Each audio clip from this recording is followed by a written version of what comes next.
Senhor presidente, senhoras vereadoras, senhores vereadores, internautas que sempre acompanham a nossa sessão, público presente, especialmente os servidores e servidoras que lotam a sessão hoje, que muito nos alegra ver essa casa lotada, seja para nos elogiar, para nos criticar, seja quais posições políticas forem manifestadas. Acho que é sempre importante a gente ter a casa lotada, porque eu costumo dizer que a Câmara sem gente, sem cidadãos, é uma caixa vazia, né? Porque a Câmara de Vereadores é para ser uma caixa de ressonância da sociedade. Vou falar dos servidores por último, como tem algumas coisas, vou tentar ser breve.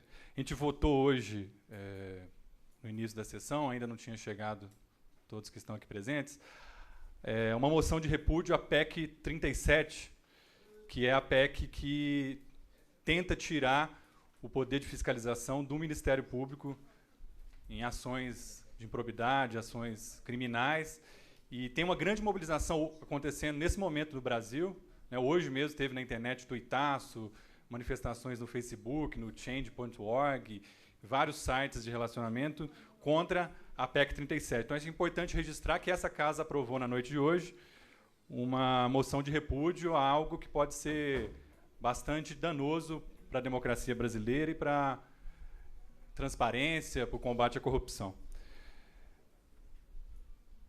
Eu, nos últimos dias, estive falando com moradores do entorno da Fazenda Cachoeira, inclusive apresentamos, vereador Valdir Barreto e vereadora Marta Leão, uma moção que também apela ao seu prefeito municipal para que o mesmo concentre esforços no sentido de resguardar as pessoas que, nesse momento, estão com o risco de ser expulsas daquela região.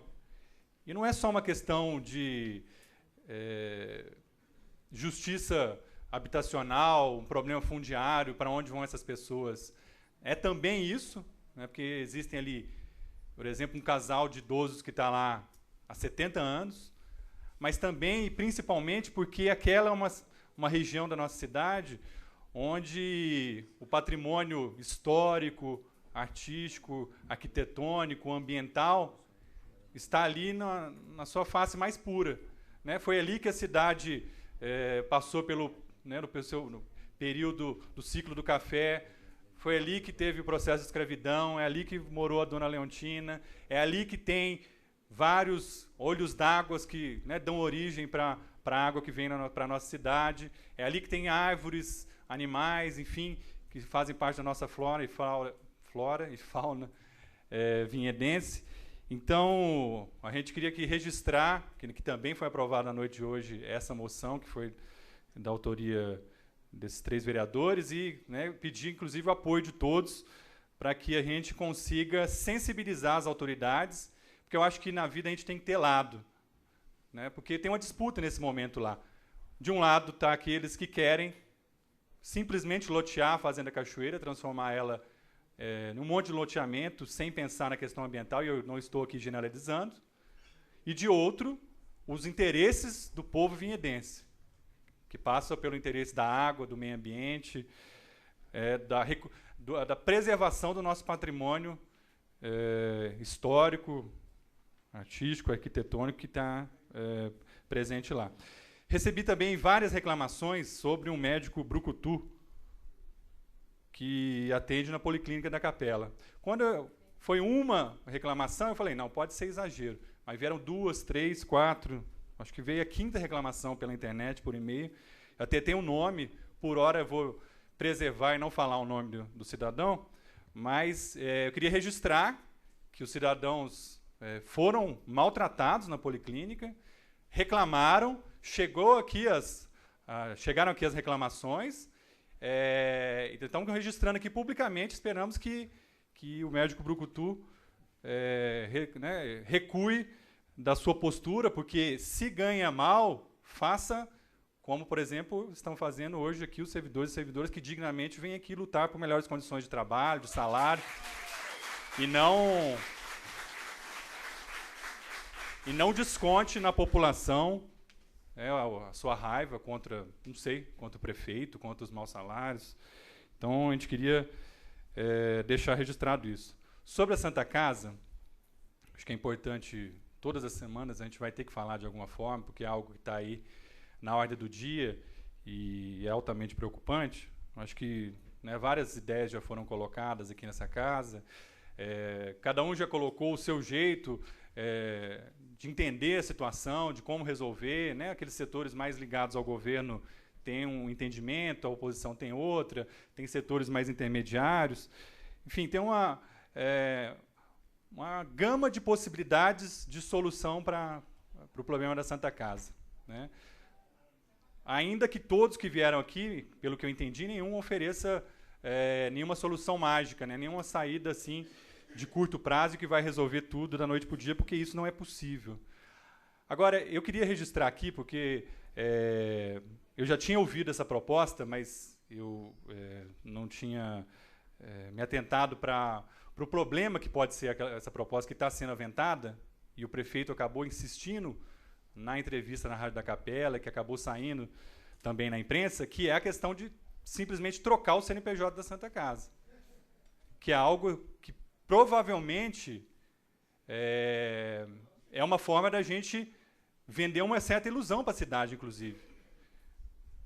Porque, ao a gente fazer isso, a gente não pode esquecer que tem um outro lado, tem a Receita Federal, tem o Ministério Público, tem os credores, tem as pessoas que querem receber da Santa Casa. Então, não é um ato assim de... Se fosse simples a situação de trocar o CNPJ, inclusive isso já poderia ter sido feito, né? Não é algo simples. Então, eu queria alertar para que a gente também não fique, né, mirando uma possibilidade que, além de ser muito difícil de ser executada, ela pode incorrer, inclusive, em problemas para quem assinar uma coisa desse sentido, né? Então, não me parece um caminho razoável para resolver o problema de saúde pública da nossa cidade.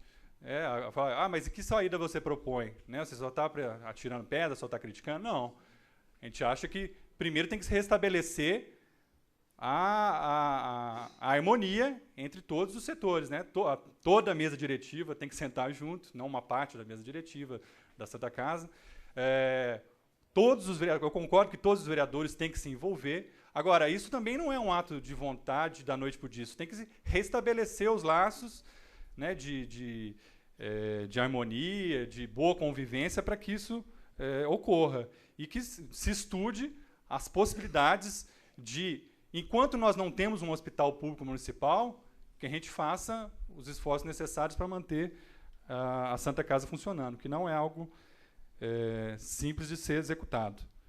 Eu até esqueci o jornal ali, mas eu queria mencionar a questão do Jardim Florido.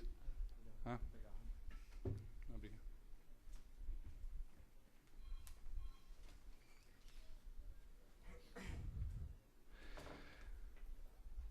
Porque o Jardim Florido foi foco de muita atenção nessa casa também, né? E foi muitas vezes falado de que semana que vem, daqui 15 dias, daqui um mês, que os moradores do Jardim Florido teriam a solução do problema, né? E a gente viu que o Ministério Público foi obrigado, está aqui, foi capa do Jornal de Vinhedo dessa semana, o Jornal Folha Notícias também já tinha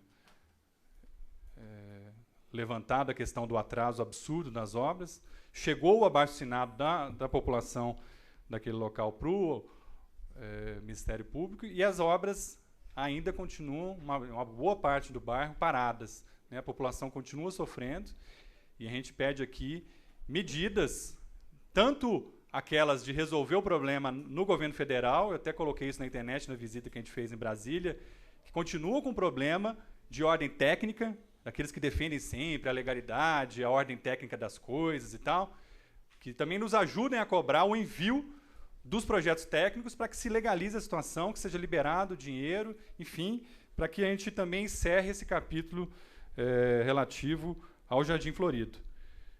Muito rapidamente a questão da qualidade da água, porque nós recebemos nas casas aí uma medição da quantidade de minerais, a acidez da água e tal. A Sanepar distribuiu em todas as casas uma análise, que eu acho que é, inclusive, importante que isso tenha sido feito. Depois eu vou até, os vereadores que quiserem, eu posso até mostrar, a gente também fez uma medição há uns meses atrás, umas semanas atrás, por conta de que alguns moradores, principalmente da região do Marambá e do Vista Alegre, reclamaram de uma possível acidez na água. Algumas outras pessoas na cidade também tinham detectado algo parecido, e a gente fez a medição. Uma na região da Capela, uma no Vista Alegre, uma na região central e uma no Marambaia. Efetivamente, não detectamos nenhuma gravidade, a não ser que algumas regiões o pH da água está chegando em torno de 6,4. As normas técnicas indicam que a água tem que estar entre 6 e 9. E a hora que se aproxima do 6, é algo que a gente tem que ficar em alerta. Inclusive, na própria medição feita para a Sanebave, teve um setor da cidade que apresentou 6,4 no pH, então é algo que a gente pede porque, né, a qualidade da água é uma coisa muito, muito importante e a gente tem que estar bastante atento. Finalmente, servidores públicos municipais. Eu trabalhei e trabalho com assessoria, inclusive para entidades sindicais, e sempre observei essa questão de como se dá as negociações, né? O que é o ideal, na minha opinião? Pelo menos para todas as partes, inclusive, é que, desde o momento onde é disparada uma negociação coletiva, as partes se reúnam e comecem a estabelecer um diálogo. Por quê? Porque não é simples. Não é só o aumento de 10, 11, 12, 13, 14, 15%. A convenção coletiva é algo são dezenas de artigos, né, o debate é bastante extenso, a questão do plano de cargos e salários é algo bastante complicado também. Então, assim, eu acho que é um erro do governo municipal. Hoje completa 52 dias, o vereador Valdir Barreto já colocou, e a reunião de negociação marcada para sexta-feira acaba sacramentando 56 dias. São 2 meses, na verdade, já no limite de encerrar o período de negociação. E há uma confusão nesse sentido. Inclusive, as pessoas falam, está no dissídio coletivo. O dissídio, na verdade, é a última análise, é a última instância de uma negociação, que é quando a negociação não dá certo. Então, quando você chega no dissídio, no início de maio, é porque fracassou-se a negociação e a Justiça do Trabalho vai ter que intervir e decidir naquilo. O que não é bom para ninguém, porque o juiz vai decidir a seu bel prazer sem ouvir as partes muitas vezes, ou vai ouvir aleatoriamente. Então, acho que apostar no diálogo, eu acho que é importante para a cidade de Vinhedo. O vereador Bacurau, o vereador Valdir Barreto já falaram aqui, são servidores e servidoras públicas que organizam os trabalhos na cidade, que fazem os postos de saúde funcionar, que dão aulas para as crianças, que acolhem as crianças nas creches, que fazem os serviços públicos, a coleta do entulho. São eles que fazem a cidade funcionar. Então, imagine se os servidores públicos estiverem desestimulados ou estiverem se sentindo desrespeitados em relação à negociação coletiva de coisas, inclusive, que não tem nenhum absurdo sendo solicitado. Qualquer um que tenha um mínimo de bom senso e lê a pauta que está sendo apresentada, vai ver que não tem nenhuma barbaridade. Na época, eu fiz, inclusive, um estudo para a penúltima gestão do sindicato, o Alexandre era o presidente. Um dia a gente fez lá um estudo e tal, e uma das coisas que a gente viu que foi, durante os 8 primeiros anos do governo Milton Serafim, que aconteceu o maior arroxo salarial dos servidores. Teve vários anos onde o atual prefeito deu 0, que não recompôs nem a inflação dos servidores. Então, sim, tem uma responsabilidade do prefeito municipal, do superintendente da Sanebave, e no caso aqui da Câmara Municipal é uma outra coisa, é uma outra seara, mas principalmente, né, o prefeito e o superintendente da Sanebave têm que ouvir urgentemente e trazer as propostas, as contrapropostas, as alternativas, porque senão as pessoas vão se sentir desrespeitadas. Elas vão se sentir atacadas, porque você não pode ser chamado para uma negociação, que naquela negociação não aparece nada. Então, assim, eu queria parabenizar os servidores públicos municipais, as servidoras públicas municipais, né, por esse ato de coragem. Acho que é isso que tem que fazer, se organizar, fugir, inclusive, de anonimato, fake na internet. Nós temos que vir de peito aberto, de coração aberto e vir aqui se manifestar. Uma pequena parte? Sim. É só para lembrar que a próxima Assembleia dos Servidores vai ser sexta-feira, às 17h30 no Sindicato dos Químicos. Tá ok? Então, parabéns a todos, boa noite, um abraço.